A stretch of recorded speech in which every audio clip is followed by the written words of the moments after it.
He tohunga kapa haka hoki I whakawhiwhia ki ngā tohu hiranga a te kāwanatanga I te rānei, kei ara paira tāwhai ngā whakamārama mō rāua. Mō tēnei tohuna o te kapa haka, he rā harikoa, he rā moki moki hoki. Tino moka moki. Tatatana rua marama ko ngarua ia. Te tahi mate, tino taumara. Erere ana nā karea roto I te korenga o tēnei mātanga kapahaka, kia riro I tōna tohu hiranga o te kāwanatanga o Aotearoa, arā te tohu huanga.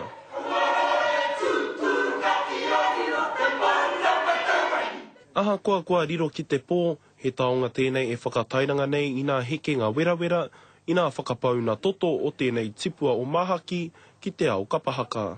I tangi hau. Nā tume kare konei. Hoi no. E nei ngā tāngata penei au ni. Ngoro ngā hoa. Ka uru mai te moko moko. Enari ko tōna hoarana tira ana pō wehi, ko whakawhiwhia nei ki te tohu hapori. Te no whakaiti. Nā mahi a e tahi atu. Te kone tā konei.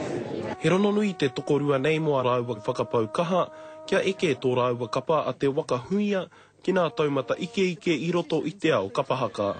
E whānā wā kua whakaihu waka a te waka huia ki nā whakataetai o te matatini. Nō rāua anō hoki te whakaaro ki te whakatū I te kura o Pounamu, arā e whakaako nei I nā mahia rehia ki te iwi Māori. Tēnā koutou wahona, kia kaha e tātou. Kai te haere ke tahi wā tauma. Mā tātou e pīkau. He oranga ki te kapahaka me nā hapori Māori, ka tika me whakanuia. Rapara tā whai te karere.